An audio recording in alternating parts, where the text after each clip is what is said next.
Hello friends, welcome to my channel. जय माता दी। इस वीडियो में आज मैं आपके साथ शेयर कर रही हूँ कजली तीज की पूजा विधि, जिसे नीमड़ी तीज, सातुड़ी तीज, कजली तीज और बूढ़ी तीज के नाम से जाना जाता है। यह पर्व भादौ माह के कृष्ण पक्ष की तृतीया को मनाया जाता है और यह रक्षाबंधन के बाद ठीक तीसरे दिन पड़ता है। कजली तीज का व्रत सुहागन स्त्रियां अपने सुहाग की लंबी आयु के लिए, उनके अच्छे स्वास्थ्य के लिए रखती हैं। वहीं कुंवारी कन्याएं मनचाहा वर पाने के लिए भी कजली तीज का व्रत रखती हैं। फ्रेंड्स, आप ये पूजा चौकी लगाकर भी कर सकते हैं या फिर आप डायरेक्ट जमीन पर भी यह पूजा कर सकते हैं।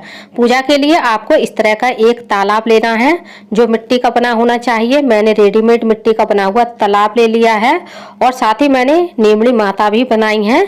यदि आप नीमड़ी माता ना बनाए तो शिव पार्वती की फोटो रख सकते हैं। और एक हमें चाहिए होती है नीम की टहनी।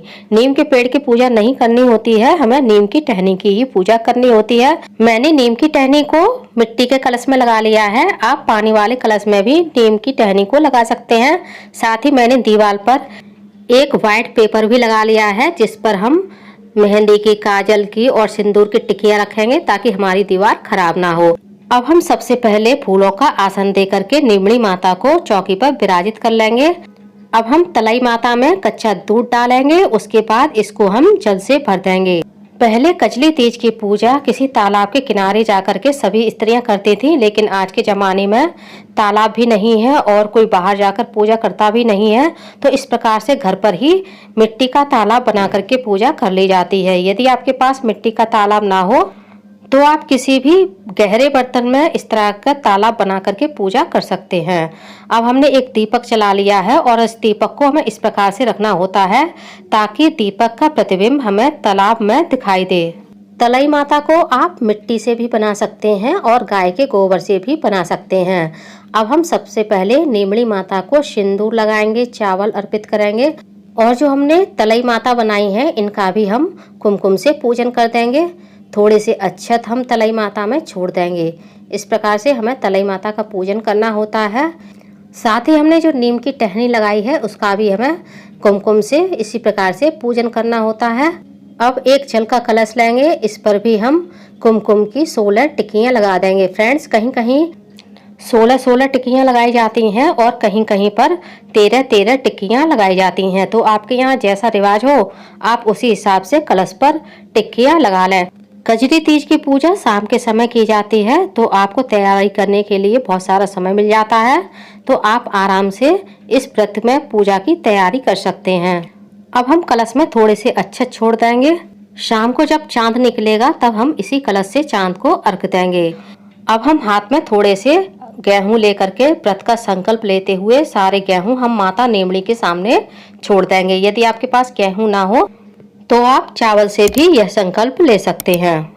अब हम बिल्व पत्र पर थोड़ा सा कुमकुम लगा करके नीमड़ी माता को हम समर्पित कर देंगे। नीमड़ी माता पार्वती जी का ही रूप है। माता पार्वती को हम आंकड़े के पत्ते, बिल्व पत्र, ये सभी चीजें अर्पित कर सकते हैं। कुछ पुष्प अर्पित करेंगे। पुष्प आपके पास जो भी हो वो आप नीमड़ी माता को अर्पित कर सकते हैं। अब हमने जो सत्तू बनाया है चावल से, इसको भी हम माता के सामने रख देंगे और इस पर एक हम चांदी का सिक्का और एक सुपारी भी रख देंगे। मैंने बड़ा वाला सत्तू चावल से बनाया है और छोटा वाला सत्तू चने की दाल से बनाया है। आप एक ही चीज से दोनों सत्तू बना सकते हैं। अब हमने जो सुहाग की सामग्री ली है वो भी हम नीमड़ी माता को अर्पित कर देंगे। अब हमने जो व्हाइट पेपर दीवार पर लगाया है इस पर हम मौली के धागे से झूला लगाएंगे। यह झूला आप मेहंदी की सहायता से दीवार पर चिपका सकते हैं। इस प्रकार से मेहंदी लगा लीजिए और इस प्रकार से इस पर मौली चिपका दीजिए, बड़े ही आराम से चिपक जाती है। आप चाहें तो ये झूला नीम की टहनी पर भी लगा सकते हैं। फ्रेंड्स, जहाँ हरियाली तीज का पर्व मनाया जाता है वहाँ पर हरियाली तीज पर ही यह झूला लगा लिया जाता है। अब हम इस कागज पर 16 टिक्कियाँ सिंदूर की लगाएंगे और 16 टिक्कियाँ हम लगाएंगे मेहंदी की और 16 टिक्कियाँ हम लगाएंगे काजल की। कहीं कहीं पर ये टिक्कियाँ 13 लगाई जाती हैं और कहीं कहीं पर ये टिक्कियाँ 16 लगाई जाती हैं। तो आपके यहाँ जैसा रिवाज हो आप उस प्रकार से यह टिक्कियाँ लगा सकते हैं। सिंदूर की टिक्कियाँ और मेहंदी की टिक्कियाँ आपको अनामिका उंगली से लगानी है और काजल की टिक्की आपको सबसे छोटी वाली उंगली से लगानी है। मेरे पास स्टिक वाला काजल है तो मैंने डायरेक्ट स्टिक वाले काजल से इस प्रकार से टिकियां लगा दी हैं। अब हम एक स्वास्तिक का निशान भी पेपर पर बना देंगे। ये स्वास्तिक का निशान आप पहले भी बना सकते हैं और बाद में भी बना सकते हैं। कजली तीज वाले दिन आप सुबह उठें, स्नान करें, उसके बाद व्रत करने का संकल्प लें। यह व्रत आप कई तरह से कर सकते हैं, निराहार रहकर भी कर सकते हैं, निर्जल भी कर सकते हैं। तो आपको जैसा भी व्रत करना है उसी प्रकार का आप माता के सामने व्रत करने का संकल्प लें और फिर अपना व्रत आरंभ करें। अब हम तलाई माता को फूलों की एक माला अर्पित कर देंगे। आपके पास फूलों की माला ना हो तो आप केवल फूल भी चढ़ा सकते हैं। हमने जो छोटा सत्तू बनाया है इसका प्रतिबिंब हमें तालाब में देखना है। इसी प्रकार से हमें नींबू का भी प्रतिबिंब तालाब में देखना है। जब हम नींबू का प्रतिबिंब तालाब में देखते हैं तो एक कहावत बोली जाती है, जैसा नींबू दिखे वैसा ही टूटे। इस प्रकार से इस कहावत को 4 बार बोलना होता है। इसी प्रकार से हमें खीरे का, ककड़ी का और जो भी फल लिए हैं उन सभी चीजों का प्रतिबिंब हमें इस तालाब में देखना होता है। इसी प्रकार से आपको मोतियों की माला का, अपने मंगलसूत्र, अपनी नथ, अपनी चुंदरी के पल्लू का प्रतिबिंब भी तालाब में देखना होता है। ऐसा करना बहुत ही शुभ माना जाता है। कजली तीज का पर्व मुख्य रूप से राजस्थान में बड़ी ही धूमधाम से मनाया जाता है। इसके अलावा कुछ और जगहों पर भी यह पर्व मनाया जाता है। अब हम दक्षिणा स्वरूप कुछ पैसे भी नीमड़ी माता को, कजली माता को अर्पित कर देंगे। अब हमने जो बड़ा वाला सातू बनाया है इस पर एक सुपारी रखेंगे और इसका भी पूजन कर देंगे। मौली अर्पित करेंगे। इस प्रकार से सातू का पूजन किया जाता है और थोड़ा सा सातू जो हमने तलई बनाई है इसमें भी डाल देंगे। कहीं कहीं पर अलग से तलई के लिए सातू बनाया जाता है, लेकिन हमारे यहाँ इसी सातू में से तलई माता को सातू चढ़ाया जाता है। कहीं कहीं नीमड़ी माता के साथ साथ गौ माता की भी पूजा की जाती है।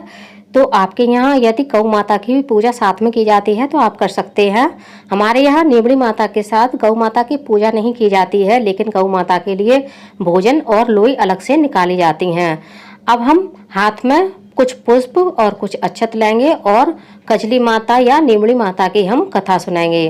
फ्रेंड्स, कजली तीज की पूजा सामग्री और कथा का भी वीडियो आपको मेरे चैनल पर मिल जाएगा। लिंक आपको इसी वीडियो के डिस्क्रिप्शन बॉक्स में मिल जाएगी, वहां से जाकर के आप वह वीडियो देख सकते हैं।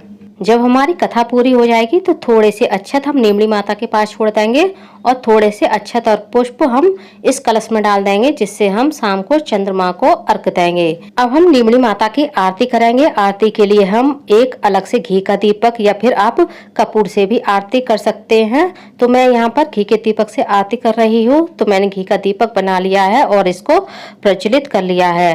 अब हम उस दीपक का भी पूजन कर देंगे जिसको हमने तलई माता के पास रखा हुआ था।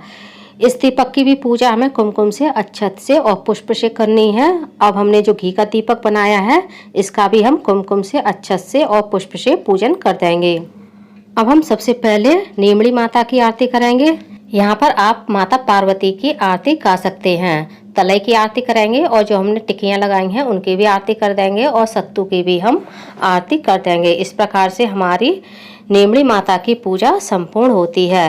अब हम दीपक की अग्नि को शांत करेंगे और सबसे पहले हम माता रानी को आरती देंगे, फिर हम स्वयं आरती लेंगे और अपने परिवार के सभी सदस्यों को आरती देंगे और पूजा में हुई भूल चूक के लिए माता रानी से क्षमा याचना करेंगे।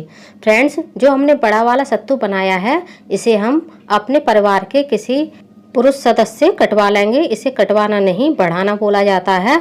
इस सातू को आपको इसी चांदी के सिक्के से बढ़ाना होता है, किसी चाकू से नहीं बढ़ाना होता है। छोटा वाला सातू आप व्रत खोलेंगे तब खाएंगे और बड़ा वाला सातू परिवार के सभी सदस्यों को प्रसाद के रूप में बांट दिया जाएगा। अब हमने जो नीम की टहनी ली है इस पर हम एक रक्षा सूत्र अपने पति की लंबी आयु के लिए बांधेंगे, पुष्प चढ़ाएंगे। अब हम नीमड़ी माता को सुहाग दान करेंगे। आप ये सुहाग दान माता रानी को 5 या 7 बार कर देंगे और जो सिंदूर हमारी उंगली पर लगा रह जाता है इसे हम अपनी मांग में लगा लेंगे। अब हम लेफ्ट हैंड से माता रानी से 3 बार सुहाग लेंगे और 2 बार अपना सुहाग हम माता रानी पर उधार छोड़ देंगे।